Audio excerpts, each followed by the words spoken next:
Hello friends. पिछले video में हमने जाना था कि जब कोई इंसान अपना कोई सामान किसी डिपॉजिट इंस्टीट्यूशन में जमा कराता है तो उसके सामान के साथ कैसे हेरफेर हो सकती है और उस आदमी के साथ कैसे फ्रॉड किया जा सकता है।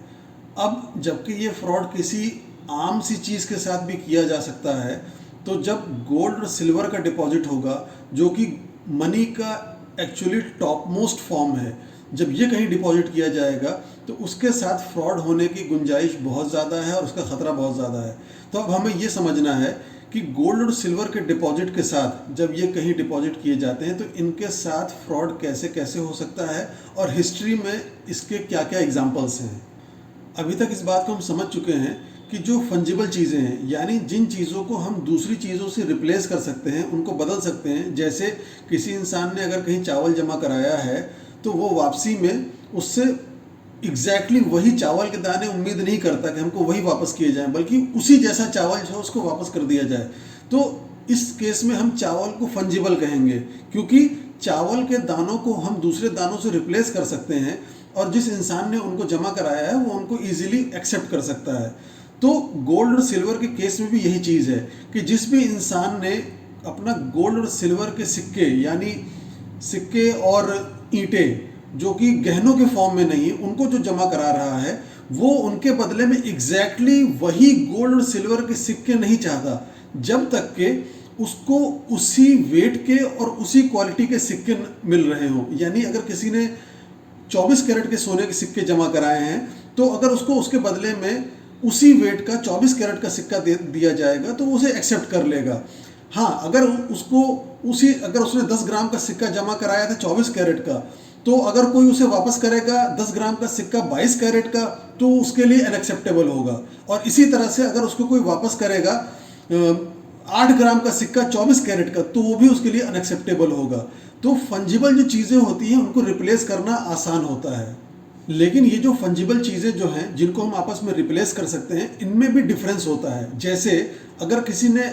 गेहूं रखाया है तो गेहूं जब उसको वो निकालेगा तो उसके बाद में वो गेहूं अल्टीमेटली यूज़ होगा, या तो उसका आटा बना लिया जाएगा या उसकी ब्रेड बना ली जाएगी और अल्टीमेटली वो गेहूं कंज्यूम हो जाएगा। लेकिन इसी के मुकाबले जब हम दूसरी फंजिबल चीज़ गोल्ड और सिल्वर को देखते हैं तो इसके अंदर ये चीज़ नहीं है। गोल्ड और सिल्वर को जब निकाला भी जाएगा, जो कि सोने की ईंटों के फॉर्म में या सिक्कों के फॉर्म में जो होगा, वो कंज्यूम नहीं होगा, वो बल्कि एक हाथ से दूसरे हाथ में ट्रांसफ़र होगा। तो इस तरह से जो गोल्ड और सिल्वर जो बैंकों में डिपॉजिट है उसकी रसीदें जब मार्केट में सर्कुलेट कर रही हैं, इस बात को भी हम पहले डिस्कस कर चुके हैं। तो जो रसीदें मार्केट में सर्कुलेट कर रही हैं, जब तक उस बैंक वाले ने अपनी मार्केट में रेपुटेशन अच्छी बना रखी है, अपनी ऑनेस्टी के लिए उसने अपने आप को फेमस कर रखा है, तब तक लोगों को ये ख़तरा नहीं होगा कि हमारे पैसे और हमारी दौलत के ऊपर कोई ख़तरा है। और वो जो रसीदें हैं वो रसीदें उस गोल्ड और सिल्वर के बदले में मार्केट में सर्कुलेट करती रहेंगी और इस्तेमाल होती रहेंगी, एक हाथ से दूसरे हाथ में एक्सचेंज होती रहेंगी, और लोग एक्चुअल गोल्ड और सिल्वर को बैंक से निकालने नहीं जाएंगे जब तक उनको भरोसा होगा बैंक के ऊपर। तो सिचुएशन जब इस पॉइंट तक पहुंच चुकी होती है कि लोगों का ज़्यादातर गोल्ड और सिल्वर वो बैंकों में पड़ा हुआ है और उसमें से थोड़ा सा ही पोर्शन वो निकाला जाता है, तो जब सिचुएशन यहाँ तक पहुँच जाती है तो बैंकर का लालच अब सामने आता है। बैंकर ये देखता है कि मेरे पास मैक्सिमम गोल्ड और सिल्वर पड़ा रहता है और थोड़ा सा ही उसमें से निकाला जाता है। सपोज 10% बैंक से गोल्ड निकाला गया और रिमेनिंग 90% गोल्ड जो है वो बैंक में बचा हुआ है। तो अब वो क्या करता है कि वो उस बचे हुए 90% गोल्ड को, जिसके बारे में उसे पता है कि ये साल भर तक 2 साल तक मेरे पास पड़ा रहेगा और निकाला नहीं जाएगा, वो उसके नकली रसीदें उसके ऊपर छापता है और उन रसीदों को मार्केट में लोन पर दे देता है। ये काम हो क्यों पाता है? क्योंकि उन बैंकों की रसीदें अब एज गुड एज मनी के तौर पे मार्केट में इस्तेमाल हो रही हैं। लोग गोल्ड और सिल्वर के सिक्कों में एक्सचेंज नहीं कर रहे, बल्कि जो गोल्ड उनका डिपॉजिट है बैंक में, उसी गोल्ड की रसीद को एक हाथ से दूसरे हाथ में ट्रांसफ़र कर रहे हैं। तो इस वजह से जब वो नई रसीदें छप के मार्केट में आती हैं और वो लोगों को ये नई रसीदें लोन के तौर पे दे देता है और उनसे इंटरेस्ट लेता है, तो इस तरह से बैंकर जो है वो उनसे एक्स्ट्रा पैसा कमाता है। और उसे इस बात का भी कोई खतरा नहीं होता कि उसकी चोरी पकड़ी जाएगी या उसका ये फ्रॉड जो है लोगों के सामने आ जाएगा और उसको कोई पनिशमेंट होगी, इस बात का भी उसे कोई खतरा नहीं रहता। हिस्ट्री में इस तरह के फ्रॉड के बहुत सारे एग्जाम्पल्स भी मिलते हैं, जैसे कि इंग्लैंड के सुनारों ने इस बात को समझा और इस धोखाधड़ी में, इस फ्रॉड के अंदर वो सिविल वॉर के बाद बहुत जल्दी इसके अंदर इन्वॉल्व हो गए। होता क्या था कि बहुत सारे लोग अपना सोना चांदी सुनारों के पास हिफाजत के लिए रखवाते थे। इसकी वजह यह थी कि सुनार चूंकि सोने और चांदी में डील करते थे, तो अपने सोने और चांदी की हिफाजत के लिए उसने बाकायदा अच्छे इंतज़ाम कर रखे होते थे। तो लोग अपने सोने और चांदी की हिफाजत के लिए जिसको वो घर में नहीं रख सकते थे, तो उसको वो अक्सर सुनारों के यहाँ रखवा देते थे, क्योंकि वो जानते थे कि इनके पास हिफाजत के पूरे इंतज़ाम हैं। तो इन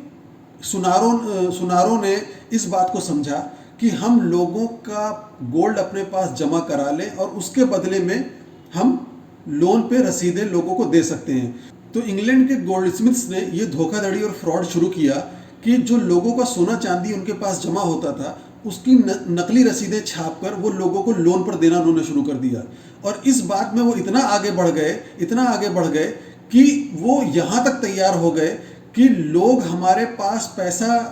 अपना गोल्ड और सिल्वर जमा करें और उसके बदले में हम उन्हें इंटरेस्ट देंगे। अब तक हम लोगों को इंटरेस्ट उनसे लिया करते थे, अब हम इंटरेस्ट देंगे। तो ऐसा उन्होंने क्यों किया? क्योंकि जब ज़्यादा से ज़्यादा लोग हमारे पास गोल्ड और सिल्वर डिपॉजिट करेंगे, तो हम ज़्यादा से ज़्यादा गोल्ड और सिल्वर के ऊपर नकली रसीदें लोन पर दे सकेंगे। सपोज़ डिपॉजिट करने वाला अगर हमारे पास गोल्ड जो जमा कर रहा है, उसको अगर हम इंटरेस्ट दे भी रहे हैं, तो हम सपोज 5% का इंटरेस्ट दे रहे हैं, और जब हम किसी को खुद लोन आउट कर रहे हैं, किसी को कर्जा दे रहे हैं और कर्जे के तौर पे हम गोल्ड और सिल्वर नहीं दे रहे बल्कि उसकी रसीदें दे रहे हैं, तो वो रसीद हम देंगे उसको 10% पे, तो ये 5% का हम प्रॉफिट उसके ऊपर कमाएंगे।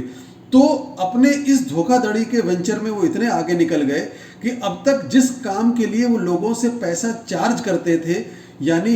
लोगों के गोल्ड और सिल्वर की हिफाजत के लिए जो वो सर्विस चार्ज करते थे, बजाय अब सर्विस चार्ज करने के, अब वो यहाँ तक आ गए कि लोग हमारे पास अगर पैसा जमा कराएंगे तो हम उनको इंटरेस्ट देंगे। तो अब जाहिर सी बात है कि जो लोग अपने पास पैसा रखे हुए हैं, अगर वो ये देखेंगे कि हम जमा कर रहे हैं 100 रुपये और हमें मिल रहे हैं 105 रुपये साल भर के बाद, तो बहुत से लोगों के दिल में ख्याल आएगा कि हम अपना पैसा जो है वो बैंक में जमा कर दें, क्योंकि हमें ये बढ़ के मिलेगा और हमें इसके बदले में कोई काम नहीं करना, कोई मेहनत नहीं करनी पड़ेगी। यहाँ ये बात याद रखने वाली है कि ये जो नई रसीदें मार्केट में अब लोन आउट करी जा रही थी, ये पूरे के पूरे तौर पे एक फ्रॉड था, क्योंकि जो डिपॉजिट करने वाला था उसको तो ये पता था कि मेरा पैसा और मेरा जो गोल्ड और सिल्वर है वो बैंक में पूरी तरह से सेफ है, और उसी भरोसे के साथ वो उसकी जो रसीदें थी वो मार्केट में एक्सचेंज कर रहा था। लेकिन अब हुआ ये था कि अब उसी एक गोल्ड के बदले में मार्केट में कई रसीदें चल रही थी। यानी अगर किसी इंसान ने अगर 100 ग्राम गोल्ड बैंक में डिपॉजिट कराया था हिफाजत के लिए, तो अब बैंक वाले ने उसी 100 ग्राम गोल्ड के ऊपर एक ओरिजिनल रसीद और उसके ऊपर कई सारी नकली रसीदें लोन आउट कर रखी थी। ओरिजिनल रसीद जो थी वो तो डिपॉजिटर के पास होती थी, वो उसको एक्सचेंज कर सकता था, और जो नकली रसीदें थी वो बैंकर ने लोन आउट कर रखी थी। और इसकी वजह क्या थी कि जो बैंकर की जो रसीद थी, उस रसीद के ऊपर एक ज़माने तक इस्तेमाल करने के बाद उसके ऊपर लोगों का एक भरोसा हो गया था कि हाँ ये बैंकर ऑनेस्ट है, इसके पास जब भी जाएंगे हमें हमारा गोल्ड वापस मिल जाएगा। तो इस ऑनेस्टी और इस ऑनेस्टी की एक उम्मीद के ऊपर काम चल रहा था। लेकिन अब यहाँ पे सारी ऑनेस्टी ख़त्म होकर सारी ईमानदारी ख़त्म हो चुकी थी और सिर्फ धोखाधड़ी चल रही थी। डिपॉजिट बैंकिंग के अंदर के फ्रॉड्स की हिस्ट्री को अगर हम ट्रेस करते हुए और पीछे जाएं, तो पुराने ज़माने में चाइना के अंदर भी डिपॉजिट बैंकिंग का फ्रॉड वजूद में आया। चाइना के अंदर 8वीं सदी के अंदर डिपॉजिट बैंकिंग का जो इंस्टीट्यूशन है ये वजूद में आया। उस ज़माने में क्या होता था कि जो दुकानदार होते थे वो लोगों की कीमती सामानों को अपने पास सेफ कीपिंग के लिए यानी हिफाजत के लिए रखा करते थे, और इसके बदले में उनसे कुछ पैसा चार्ज करते थे। तो कुछ अरसे तक ऐसा ही चलता रहा, और उसके बाद ऐसा हुआ कि जो रसीदें वो अपने कस्टमर्स को, अपने डिपॉजिटर्स को देते थे, वही रसीदें उन कीमती सामानों के बदले में मार्केट में सर्कुलेट करने लगी।